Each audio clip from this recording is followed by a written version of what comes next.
First of all, thank you for coming and thank you for going into this interview with us. We've just had our elections in the Netherlands, and a couple of months before that you've had the elections in the United States, and we all know how that ended. Here in the Netherlands, the Green Party had more seats than last time, so quite a big victory. Over there, you also had more votes than last time. You participated in 2012 and in 2016. How do you feel about it? Do you see it as a win, as a big win, or do you still feel like more needs to be done?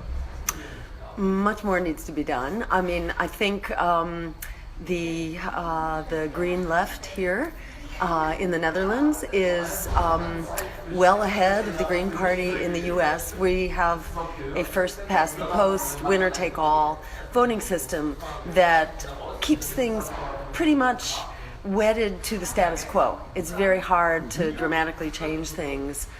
We saw that in the Bernie Sanders campaign within the Democratic Party, that he was crushed. Should he have run as a Green candidate? I think history is very clear. He should have run as a Green because he's been disappeared. You know, he's missing in action now, and he was used by the party, by the Democratic Party, to try to rein in a revolt, a people's revolt. It's very interesting looking at the parallels between, political dynamics here in Europe and in the U.S. We've both seen a kind of neoliberal set of policies that were very hard on working people, austerity, downward pressure on wages in the U.S., rising, privatization and rising costs of healthcare and education, and we've basically laid the groundwork for right-wing extremism. When workers are really thrown under the bus, you see them move to the right. With a system like here in the Netherlands, more parties are able to participate and get more attention and more seats. Do you think that Trump wouldn't have won in a system like we got here in Europe? Oh, absolutely. Had there been a shred of democracy in our elections, Trump would not have won because he didn't win. He was down by about 3 million votes, but we have this old hangover from the slave days that gave more power to the slave states, called this electoral college thing that enabled him to win. But he was also able to win because of fear. Most people who voted for Donald Trump were not voting for him. This is the other really important dynamic in the U.S. People who voted for Trump were predominantly motivated by disliking Hillary Clinton and the Democrats. So in that way, So why didn't they vote for you? Because they were denied knowledge that I exist. Very few voters were aware, although they were screaming to open up our debates. 76% of American voters were clamoring for open debates, but our debates are controlled by the Democratic and Republican Party, so it's very convenient. Because you're talking about the status quo, the natural status quo, but Donald Trump isn't really part of the status quo, I guess. It's very true. I mean, it's kind of ironic. He both is and isn't. And, now he is the defender of the status quo in the Republican Party. But the Republican Party is really a mess. And in fact, I would say both parties in the U.S. have become storefronts, really, for big moneyed interests, for corporations and for billionaires who buy policies that suits them. So they've been well served by both parties. And each party, the Democrats and the Republicans, both have a mythology that they are serving working people, but they're not. So people were looking for something else, just like they were inside of the Democratic Party, and that revolt was squelched. Donald Trump was able to capture the infrastructure of his party. Is very good at media and public relations. So he was able to use U.S. media, that he was their darling because he so boosted their advertising bottom line. Are you working together with another small party, the Libertarian Party, yes, to break the system? Are you cooperating? We are. We have a lawsuit together. We actually have a couple of lawsuits together. Against the Debates Commission. Against the Debates Commission. And we've also agreed to collaborate on ranked choice voting as well. And that's just beginning to be started. But we passed that. Ranked choice voting enables you to go to the polls and rank your choices instead of just voting for one person. And that way you know that you're never throwing your vote away, you're never mistakenly helping a candidate that you don't want to help. And we passed that in this past election in the state of Maine. And because I think when I'm looking to American society, and we've been there last summer, we see big changes, I guess. Do you think that American people want to change the system just like you want? Yes, I do. And in fact, I think Bernie Sanders' campaign was really the proof of that, that when we get a chance to get to the microphone and provide a truly progressive agenda that it ends economic inequality in the extremes that we see it now, that provides the right to a job at good wages, that provides health care as a human right, which we don't have by any means in the U.S., that provides higher education. Do you see it as a victory that the Health Care Act of Obama will continue to be in place for the time being? Yeah. You know, it's a limited victory because that plan in of itself leaves tens of millions uninsured, and it also leaves tens of millions underinsured.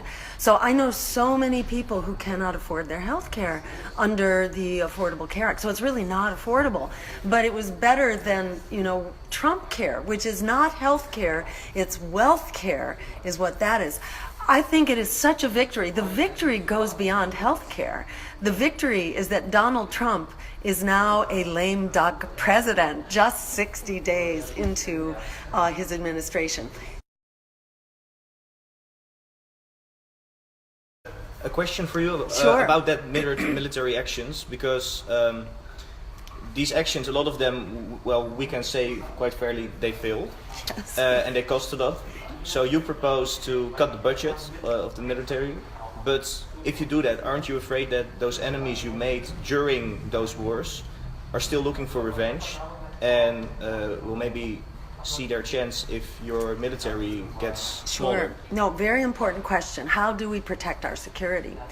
Because we don't want to throw our security out the window. And there, I think, what the facts actually establish is that when terrorists are motivated here in Europe or certainly in the U.S., where we've looked closely, and those are generally domestic, they're not foreign-born, for one thing, so it's a whole different situation. But what we know is that the people who identify with ISIS identify with the bombs and the civilian deaths and the catastrophe that has rained down on the Middle East. I realize that, but that already happened, sadly enough. Well, I agree with you that we need to stop that. Yes. But aren't you afraid that going forward, if we stop that and we immediately cut the budget on military as well, there's still a lot of people who are hurt, who are angry, who seek some kind of revenge? Shouldn't we wait until that pain is in the long past? Well, it won't be past is the problem, and it doesn't get better. The Taliban, Al Qaeda, and then ISIS. None of them have been reduced at all from 15 years of pulling out all the stops. We can't do more than what we tried to do after 9/11. We threw every book, in the world against terrorism, every possible form of combat and military and boots on the ground and everything. No stone was left unturned. No stone was left unthrown at terrorism.